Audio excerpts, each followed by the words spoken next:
Thank you, Senator Chairman Wyden and Ranking Member Crapo and all of the senators for giving me the honor of appearing before you today. I've had a long career on Wall Street. I currently serve as the chair of the Patriotic Millionaires. But most importantly, for the purpose of this hearing, I'm exactly the kind of person that our tax code is designed to advantage. And the cost of these advantages are a permanent upper hand for the wealthy over people who work for a living, the economic instability of an extreme concentration of wealth and income at the very top, an eroding consumer base and tax base, and social instability as more and more people realize that putting in a hard day's work is no longer a path to dignity and a financially stable life. The original sin of our tax code is the way we value money and wealth above work and wages. Your constituents who work for a living have tax deducted from their paycheck every single week. I earn money just by watching my numbers on my brokerage statement go up. I can decide to have that income become taxable if and when I feel like it. We do not tax capital gains until the time of sale, which means for people like me, taxes are essentially optional. We can take out loans to fund living expenses and never realize capital gains and never pay taxes on them.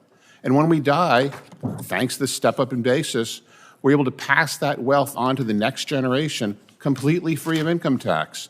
And the whole buy, borrow, die process starts again.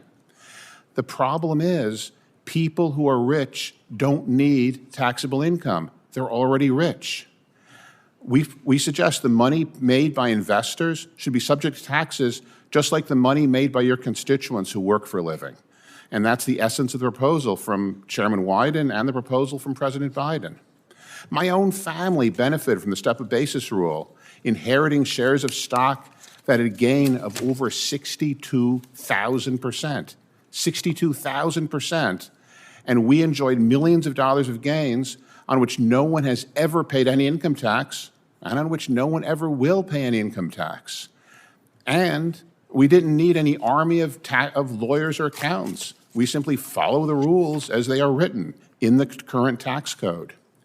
Even when I do choose to realize gains and pay taxes, the rate I pay is far below the rate of people who earn that much from their work. This is supposed to incentivize investment, but that fundamentally misunderstands what drives investors. My options are to invest my money and get some growth, or to stuff my money under my mattress or something. And mattresses do not have very high returns. Perhaps even more ridiculously, we give the same benefit to fund managers who are managing other people's investments through the carried interest loophole. If we believe that we should be using the tax code to incentivize people to enter certain professions, I would put emergency room nurses above fund managers. Even the wealthy people who earn most of their income from work don't experience a truly progressive tax code. Our top bracket for a married couple starts at a little below $700,000. A lot of money, but we're not even talking about people in that tax bracket. We're talking about people who earn $70 million or $70 million or $700 million. That couple earning $700,000, they pay Social Security tax on a substantial portion of their income, but the burden of that tax on a couple making $70 million is negligible, well under 1% of their income. Many people, including some of you on this committee, have offered serious solutions that would help reorient the way we tax the ultra-wealthy. Your proposals to tax extreme wealth, including Senator Warren's ultra-millionaire tax and the Oligarch Act proposed by Senator Barbara Lee and others in the House. We also need to tax unrealized capital gains, as Chairman Wyden's proposal or President Biden's proposal. To be clear, I am not against being rich. I lead an organization of millionaires. We know being rich is great. We recommend that everyone try it.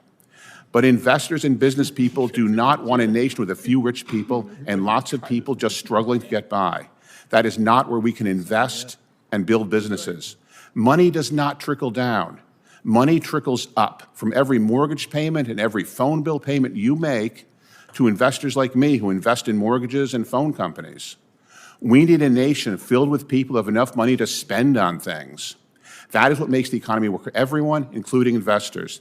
The tax code can and should be used to reduce and constrain inequality, as the status quo is doing the exact opposite. Thank you. Happy to answer any questions. Thank you, Mr. Pearl.